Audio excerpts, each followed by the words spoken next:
बिस्मिल्लाहिर्रहमानिर्रहीम। अस्सलाम वालेकुम। कैसे हैं आप? उम्मीद है कि अल्लाह ताला के फजल करम से बिल्कुल ठीक होंगे। प्यारे प्यारे बहन भाइयों, आज जो मैं आपके साथ रेसिपी शेयर करने जा रही हूँ वो है कच्चे कीमे के कबाब बनाने का तरीका। मैं आपको बताती हूँ कच्चे कीमे के कबाब बनाने का बिल्कुल आसान तरीका।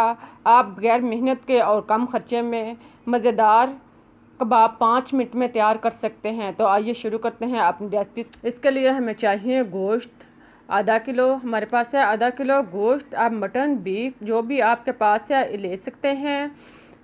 गोश्त को धोकर अच्छी तरह साफ़ कर लें और बगैर हड्डी का गोश्त होना चाहिए। इसकी चर्बी जो है वो उतार कर अलग कर लें। फिर इसे मिक्सर में डाल लें और इसका ढक्कन जो है वो अच्छी तरह बंद कर लें। ढक्कन को बंद करने के बाद फिर इसके बटन को 1 से 2 दफ़ा 1 सेकंड के लिए घुमाएं और बंद कर दें। इसी तरह 1 से 2 दफ़ा ये अंबल धुराएं। इसके बाद आप इसको बटन को 1 से 2 पोजीशन पर सेट करके आप इसको हाथों से अच्छी तरह दबाएं। अगर मशीन ज़्यादा हरकत में हो तो आप इसको दबा कर रखें और इसको पीस लें। कीमे को खूब अच्छी तरह पीसें। कीमा जितना अच्छा पीसा होगा इतने ही कबाब जो हैं वो अच्छे तैयार होंगे। कीमे को खूब अच्छी तरह पीसने के बाद अब इससे नोकदार हिस्सा या छुरियाँ जो हैं वो उतार कर अलग कर लें। इसके बाद कीमे को एक बर्तन में या बाउल में डालें। पिसे हुए कीमे को निकाल कर बाउल में डालें और फिर चम्मच की मदद से मिक्सचर से कीमा जो है वो अच्छी तरह अलग कर लें।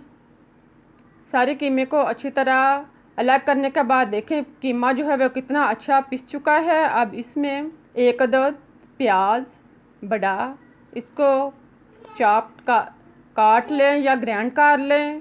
फिर इसमें हरी मिर्च 2 से 3 अदद चॉप्ड की हुई और अदरक लहसुन पेस्ट 1 खाने का चम्मच शामिल करने के बाद 1 से 2 खाने का चम्मच शामिल करने के बाद अब इसमें हरा धनिया शामिल करें। हरा धनिया 2 से 3 चम्मच कटा हुआ डाल लें और फिर साथ में इसमें नमक टेस्ट के मुताबिक आप इस्तेमाल कर सकते हैं। नमक डालने के बाद अब इसमें जीरा पाउडर 1 चम्मच, खुश्क धनिया पाउडर 1 चम्मच शामिल करें और फिर 1 चम्मच कुटी हुई लाल मिर्च डालने के बाद अब इसमें गरम मसाला आधा चम्मच डाल लें और फिर कसूरी मेथी 1 चम्मच डाल लें और इसको हाथ के मदद से खूब अच्छी तरह मिक्स कर लें। याद रहे कि मसाला जात को खूब अच्छी तरह मिक्स करें। मसाले को 2 से 3 मिनट तक खूब अच्छी तरह यकजां करें। जितने आप कीमे को मसाले से अच्छी तरह गूंद देंगे इतने ही कबाब जो हैं वो मज़े के तैयार होंगे।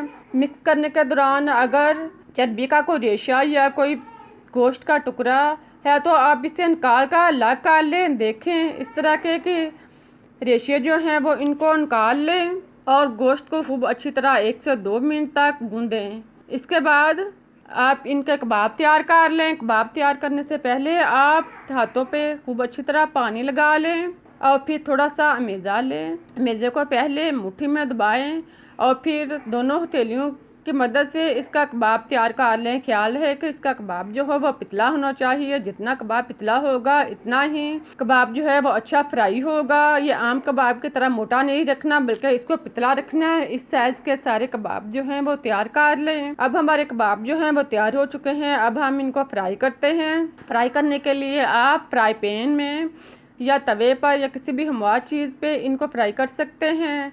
इसके लिए आपको ज़्यादा ऑयल की ज़रूरत नहीं बल्कि 1 से 2 चम्मच ऑयल डालें या घी जो भी आपके पास है वो इसमें लगाएं और इसकी सतह पर खूब अच्छी तरह फैला लें। इसकी सतह को तार करें और फिर इसमें एक एक करके कबाब डालते जाएं।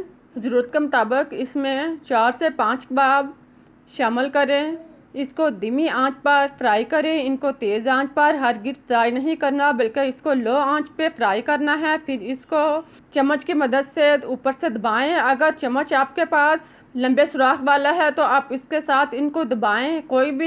अगर आपके पास ये चम्मच नहीं तो आप कोई भी चीज़ लेकर इससे दबाएं और फिर इसको 1 से 2 मिनट तक फ्राई करें। जब एक साइड से कबाब जो है ब्राउन हो जाए तो फिर इसके साइड चेंज करें और दूसरे साइड से भी इसी तरह इसको ब्राउन करें। देखें कबाब जो है हमारे एक साइड से ब्राउन हो चुके हैं। अब हम इनकी साइड चेंज करते हैं और इससे साइड चेंज करने के बाद इसी तरह इसको चम्मच के साथ दबाते हैं ताकि कबाब जो है वो अंदर तक फ्राई हो जाएं।